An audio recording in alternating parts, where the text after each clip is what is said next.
வணக்கம் ஃப்ரெண்ட்ஸ். நம்ம channel name வந்து பார்த்தீங்கன்னா Tamil fitness and body building technique தமிழில். நம்ம ஒவ்வொரு வீடியோலையும் ஒவ்வொரு எக்ஸசைஸை பற்றி சொல்லி கொடுத்துட்ருக்கோம். நம்ம இந்த வாரம் கற்றுக்க போகிற எக்ஸசைஸ் நேம் வந்து பார்த்திங்கன்னா ஸ்டாண்டிங் பார்பல் கர்ல். நம்ம பைசப்ஸோட சைஸுக்கும் க்ரோத்துக்கும் ரொம்ப ரொம்ப இம்பார்ட்டண்டான எக்ஸசைஸ் எதுன்னு கேட்டிங்கன்னா இந்த ஸ்டாண்டிங் பார்பல் கர்ல். இந்த ஸ்டாண்டிங் பார்பல் கர்ல் அப்படிங்கிற எக்ஸசைஸை பற்றி விலாவரியாக பார்ப்போம். அதுக்கு முன்னாடி ஒரு சில விஷயங்களை நான் சொல்கிறேன், கேட்டுக்கோங்க. இந்த எக்ஸசைஸோட சிறப்பு என்னென்னா, பிகைனர் புதுசாக ஜிம்முக்கு ஜாயின் பண்ணுற பிகைனர்லேருந்து mister India, mister Asia, mister Olympia title winner வரைக்கும் ரெகுலராக பண்ணக்கூடிய எக்ஸசைஸ் இந்த ஸ்டாண்டிங் பார்பல் கர்ல்.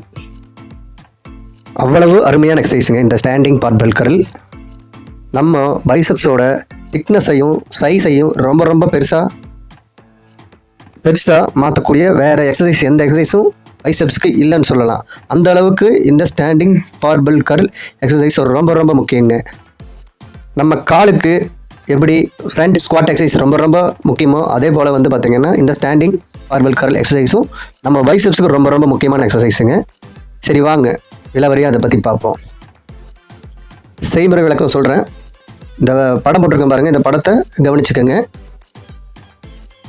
ஒரு பார்பல் ராடில் ஒரு 5 to 8 கிலோ வெயிட்டை வந்து லோட் பண்ணி ஃப்ளோரில் வச்சுக்கோங்க. உங்களோட தோல் அகலத்துக்கு வந்து பார்த்திங்கன்னா உங்களோட பாதம் கரெக்டாக தரையில் இருக்கணும். உங்களோட பாதம் வெயிட்டை பேலன்ஸ் பண்ணுறதுக்காக நேராக இல்லாமல் கொஞ்சம் லைட்டாக ஷோல்டர்லேருந்து வெளியே பெண்டாக இருந்தால் தான் நீங்கள் ஒரு லெவலுக்கு மேலே வெயிட் ஜாஸ்தி ஆகும்போது அதை பேலன்ஸ் பண்ணுறதுக்கு உங்களுக்கு ஈஸியாக இருக்கும். உங்களோட 2 தோள்கள் அகலம் கேப் இருக்கிற மாதிரி பார்பல் கிரிப்பை நீங்கள் பிடிக்கணும். சுப்பனேட்டட் மோடு என்னென்னா வந்து பார்த்திங்கன்னா கை வந்து வானத்தை பார்த்த மாதிரி இருக்கணும். அந்த பொசிஷன் தான் சுப்பனேட்டட் மோடு. பார்பலில் ஷோல்டருக்கு இடைவெளியில் அந்த கேப்பை விட்டு அந்த ஷோல்டருக்கு ஏற்ற பொசிஷனில் வந்து பார்த்திங்கன்னா ராடை நீங்கள் தூக்கி சுப்பனேட்டட் கிரிப்பில் பிடிச்சி நிற்கணும். ஃபஸ்ட்டு பார்பல் ராடு வந்து பார்த்திங்கன்னா உங்கள் கை தொங்கிய நிலையில் வந்து உங்கள் தொடைக்கு பக்கத்தில் அந்த ராடோட கம்பி வந்து உங்கள் தொடையில் முட்டுற மாதிரி அந்த பொசிஷனில் நீங்கள் நின்றுக்கணும் ஸ்ட்ரைட்டாக. அடுத்து மூச்சை நல்லா உள்ளே இழுத்துக்கிட்டுங்க 1 நிமிஷம் நிறுத்திட்டு அந்த பார்பலில் உங்கள் செஸ்ட்டுக்கு நேராக வர மாதிரி தூக்கணுங்க. உங்களுக்கு புரியலைன்னா பின்னாடி போட்டிருக்கிற படம் பாருங்கள். அந்த படத்தை பார்த்தீங்கன்னா உங்களுக்கு ஒரு ஐடியா கிடைக்கும். அதே மாதிரி உங்கள் முழங்கையை நீங்கள் மடிச்சிங்கன்னா அந்த பார்பல் கர்ல் வந்து பார்த்திங்கன்னா உங்கள் நெஞ்சுக்கிட்ட கர்லாகி வரும், அடிஞ்சு வரும். இந்த டைமில் நீங்கள் கவனிக்க வேண்டியது வந்து பார்த்திங்கன்னா உங்கள் முழங்கை மட்டும்தான் ஆடணும். உங்கள் தோலோ இல்லை ஜெர்க்கு பண்ணி வெயிட்டை தூக்குனீங்கன்னா கண்டிப்பாக ஷோல்டர் இன்ஜரி ஆகும். அது மட்டும் இல்லாமல் முதுகு பின்னாடி தண்டுவட இருக்கிற லைனில் வந்து பார்த்திங்கன்னா டிஸ்க் லொக்கேட் ஆகிறதுக்கு வெயிட்டை உங்கள் முதுகு ட்ராப்ஸ் வழியாக வெயிட் பேலன்ஸ் பண்ணி தூக்குனீங்கன்னா உங்களுக்கு தண்டுவடத்தில் இருக்கிற எலும்பு வந்து பார்த்திங்கன்னா டிஸ்லொக்கேட் ஆகிறதுக்கு வாய்ப்பு இருக்குது. வெயிட்டை வந்து பார்த்திங்கன்னா உங்கள் எல்போ பைசப்ஸ் பேலன்ஸில் தான் நீங்கள் தூக்கணும்.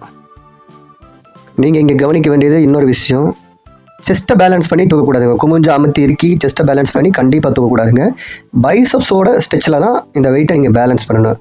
அதே மாதிரி நீங்கள் மேலே வந்து நிறுத்தினதுக்கப்புறம் ஒரு 2 செகண்ட்ஸ் பைசப்ஸை கான்ட்ராக்ட் பண்ணுங்கள். பைசப்ஸை கான்ட்ராக்ட் பண்ணுறது எப்படின்னா இந்த பைசப்ஸ் போஸ் காட்டும்போது நீங்கள் டைட் பண்ணுவீங்களே, அதே மாதிரி இந்த பார்பலை கையில் வச்சுருக்கும்போது அந்த பைசப்ஸை 2 செகண்ட்ஸ் டைட் பண்ணுங்கள். டைட் பண்ணிவிட்டு மெதுவாக மூச்சை விட்டுட்டு ரிலாக்ஸ் மோடுக்கு வாங்க. ரிலாக்ஸ் மோடுக்கு வரது எப்படின்னா அந்த பார்பலை மெதுவாக உங்கள் பைசப்ஸ் மசில் ஃபுல்லாக ஸ்ட்ரெச் ஆகிற மாதிரி அப்படியே மெதுவாக கீழே இருக்கணும். இது வந்து பார்த்திங்கன்னா ஒரு ரெப்ஸ். இந்த பார்பலில் கீழே இறக்கும்போது கண்டிப்பாக ஜெர்க்காகக்கூடாதுங்க, முதுக குமியக்கூடாது. பைசப்ஸ் பேலன்ஸில் அந்த வெயிட்டு மெதுவாக ஸ்மூத்தாக கீழே இறங்கணும். பார்பல் வந்து பைசப்ஸோட பேலன்ஸில் மெதுவாக ஸ்மூத்தாக கீழே இறங்கணும். இதுதான் ரொம்ப ரொம்ப கவனிக்க வேண்டிய விஷயம். மறுபடியும் மூச்சை உள்ளே எழுதிட்டு அதே மாதிரி பைசப்ஸோட பேலன்ஸில் பார்பலில் மேலே தூக்கி எல்போ பெண்ட் ஆகிற மாதிரி உங்கள் செஸ்ட்டுக்கிட்ட கொண்டு வந்துட்டு மறுபடியும் கான்ட்ராக்ட் பண்ணணும். மசில் கான்ட்ராக்ட் பண்ணிங்கன்னா இப்படி பண்ண என்ன ஆகுனா உங்கள் பைசப்ஸ் கான்ட்ராக்ட் பண்ணும்போது அதே கான்ட்ராக்ஷனில் வந்து நீங்கள் வெயிட்டை கீழே இருக்கும்போது உங்கள் பைசப்ஸ்க்குள்ளே பயங்கரமான ஒரு வலி எடுக்குங்க. அந்த வலி தான் வந்து பார்த்திங்கன்னா உங்களோட தசை வளர்ச்சியை தூண்டுற வலி. ஸோ நான் இங்கே என்ன சொல்ல வரேன்னா அந்த பெயின் தான் உங்கள் மசிலை வந்து பார்த்திங்கன்னா ஸ்டிமுலேட் பண்ணணும், வளர்ச்சி தூண்ட உதவும். ரொம்ப ரொம்ப முக்கியமான விஷயங்க, உங்கள் அப்பர் பாடி இந்த வெயிட்டை தூக்கும்போது நகரவே கூடாதுங்க. எல்போவில் மட்டும்தான் ஃபங்க்ஷன் ஆகணும். இந்த எக்ஸசைஸ் பண்ணும்போது பெஸ்ட் ரிசல்ட் உங்களுக்கு வேணும்னா பிரமிட் சிஸ்டத்தில் நீங்கள் எக்ஸசைஸ் பண்ணணும். பிரமிட் சிஸ்டம்னா எப்படின்னா வெயிட்டை கம்மியாக போட்டு ரெப்ஸ் ஜாஸ்தி பண்ணணும்.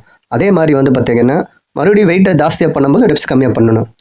எப்படி சொல்கிறதுனா, வெயிட்டு ஜாஸ்தியாக ஆட்டோமேட்டிக்காக உங்களுக்கு ரெப்ஸ் கம்மியாகிட்டே வரும். இதை பேலன்ஸ் பண்ணி நீங்கள் வந்து பார்த்திங்கன்னா உங்கள் வெயிட்டை ஹேண்டில் பண்ணுங்கள். எந்த வெயிட்டு போட்டால் உங்களுக்கு அந்த வெயிட்டு தூக்குற பாரம் இருக்கோ அந்த வெயிட்டை போட்டு இந்த ஒர்க் அவுட்டை பண்ணால் ரொம்ப நல்ல பெஸ்ட்டு ரிசல்ட் கிடைக்குங்க. அதிகபட்சம் ஒரு 3லேருந்து ஒரு 5 செட்டு வரைக்கும் செய்யுங்க. ரொம்ப பைசப்ஸுக்கு நல்லது இந்த எக்ஸசைஸ். பிரமிட் சிஸ்டத்தில் நீங்கள் இந்த எக்ஸசைஸ் பண்ணிங்கன்னா, பிரமிட் சிஸ்டம்னா என்னென்னா, ஃபஸ்ட்டு வெயிட்டு ஜாஸ்தியாக வெயிட் அதிகமாக உங்கள் ரெப்பிட்டேஷன் குவாலிட்டி ரெப்பிட்டேஷன் கம்மியாகும். நார்மலாக நீங்கள் வந்து ஒரு 5 கிலோ போட்டு 12 ரெப்ஸ் பண்ணுறீங்கன்னா, ஒரு 8 கிலோ 7 கிலோ அப்படி வெயிட் ஜாஸ்தி ஆகும்போது அந்த 12 ரெப்ஸ் உங்களால் கரெக்டாக பண்ண முடியாது. ஒரு வேளை உங்களால் அப்படி கரெக்டாக பண்ண முடிஞ்சதுன்னா உங்களுக்கு அந்த வெயிட்டு பத்தலை பழகிருச்சுன்னு அர்த்தம். அப்போ வெயிட்டை மாற்றணும். நார்மலாக நம்ம கரெக்டான வெயிட்டை நம்ம ஃபிசிக் ஏற்ற மாதிரி நாம் யூஸ் பண்ணோம்னா நம்மளுக்கு ஆட்டோமேட்டிக்காக அந்த ஸ்டாண்டர்ட் ரெப்ஸ் வந்து பண்ண முடியாது.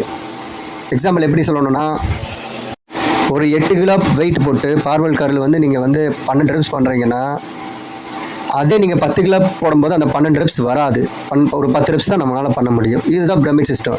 வெயிட் ஜாஸ்தியாக நம்மளோட குவாலிட்டி ஆஃப் ரெப்டேஷன் ஆட்டோமேட்டிக்காக கம்மியாகும். புரிஞ்சுக்கோங்க, இது ரொம்ப முக்கியமான விஷயம். இந்த எக்ஸசைஸ் பண்ணும்போது சில டிப்ஸ் இருக்குது, இதை கவனிங்க. இந்த டிப்ஸ் வழியே நீங்கள் பண்ணிங்கன்னா நீங்கள் கம்மியான ரெப்டேஷன் பண்ணாலே உங்கள் பைசப்ஸ் நல்லா பம்ப் ஆகும். பார்த்துக்கோங்க, அது என்னன்னு சொல்கிறேன், கவனிச்சுக்கோங்க. இந்த எக்ஸசைஸ் பண்ணும்போது அப்பர் பாடி முன்ன பின்னெல்லாம் ஜெர்க்காகவே கூடாது, ஸ்ட்ரைட்டாக இருக்கணுங்க. போஸ்டரே ஸ்ட்ரைட்டாக இருக்கணும். அதே மாதிரி வெயிட்டை நீங்கள் ஹேண்டில் பண்ணும்போது முன்னாடி குமியிறதோ பின்னாடி முதுகு பின்னாடி தள்ளி நின்று வெயிட்டை தூக்குறதோ இந்த வேலை நீங்கள் பண்ணக்கூடாது. இந்த வேலை பண்ணால் 2 பிரச்சனை வரும். ஒன்று ஷோல்டரு மசில் இல்லைனா பேக் மசில் இன்ஜரி ஆகும். டிஸ்க்கு டிஸ்லொகேட் ஆகும். டிஸ்லொகேட்னா உங்களோட முதுகு டிஸ்க்கு டிஸ்லொகேட் ஆகும். ரெண்டாவது பைசப்ஸுக்கு போகிற அந்த வெயிட்டோட ப்ரெஷர் வந்து பைசப்ஸ் போகாமல் ஷோல்டருக்கு போயிடும். அப்போ வந்து ஷோல்டர் மசில் தான் உங்களுக்கு பம்ப் ஆகும். வழி வந்து பார்த்திங்கன்னா பைசப்ஸ் மசில் பம்ப் ஆகாது. அதே மாதிரி தப்பான மெத்தடில் நம்ம எக்ஸசைஸ் பண்ணோம்னா நம்மளோட ஸ்பைனல் கார்டில் வந்து பார்த்திங்கன்னா உள்ள இன்ஜரி ஆகிறதுக்கு நிறையா வாய்ப்பு இருக்குங்க. மேக்ஸிமம் இந்த ஒர்க் அவுட்டில் வந்து ஃபெயிலியர் ரெப்ஸ் செய்யறதுக்கு ட்ரை பண்ணாதீங்க. உங்களால் எவ்வளோ வெயிட் முடியுமோ அவ்வளோ வெயிட் போடுங்க. அதிகபட்சம் ரொம்ப அதிக வெயிட் போட்டு உங்களால் அந்த எடையை தூக்க முடியாமல் நீங்கள் குமிஞ்சு நிமிர்ந்தீங்கன்னா வெயிட் பேலன்ஸ் பண்ண முடியாமல் கீழே விழுறதுக்கு வாய்ப்பு இருக்குங்க. அதே மாதிரி கரெக்டான பொசிஷனில் இல்லைனாலும் வெயிட் முன்னாடி தள்ளி நம்ம கீழே விழுறதுக்கு நிறைய வாய்ப்பு இருக்குது. அதே மாதிரி தவறான போஸ்டர் தவறான ஃபார்மில் நம்ம இந்த எக்ஸசைஸ் பண்ணோம்னா தோல் கழுத்து வலியில் வர்றதுக்கு நிறைய சான்ஸ் இருக்குங்க. இந்த எக்ஸசைஸ் பண்ணும்போது ரொம்ப கவனிக்க வேண்டியது இந்த விஷயங்கள். கடைசி ஒரு விஷயம் என்னென்னா, இந்த எக்ஸசைஸை நீங்கள் பண்ணும்போது பார்பெல்ல உங்கள் செஸ்ட்டு கிட்ட கொண்டு வந்து நிறுத்துவீங்க. அந்த டைமில் உங்கள் அந்த வெயிட்டோட சில பேர் மணிக்கட்டு தெரியுங்களா, மணிக்கட்டை வந்து உள்ளுக்குள்ளே மடக்குவாங்க. மணிக்கட்டை உள்ளுக்குள்ளே மடக்கினீங்கன்னா ஓவர் வெயிட்டாக இருக்கும்போது மணிக்கட்டுக்குள்ளே இருக்கிற ஜவ்வு கிளியருக்கு வாய்ப்பு இருக்குது. அதை விட மணிக்கட்டு எலும்பு உடையிற கூட வாய்ப்பு இருக்குங்க. இந்த எக்ஸசைஸ் பண்ணும்போது இதெல்லாம் நீங்கள் கண்டிப்பாக கவனமாக பார்த்து பண்ணணும். Thank you friends.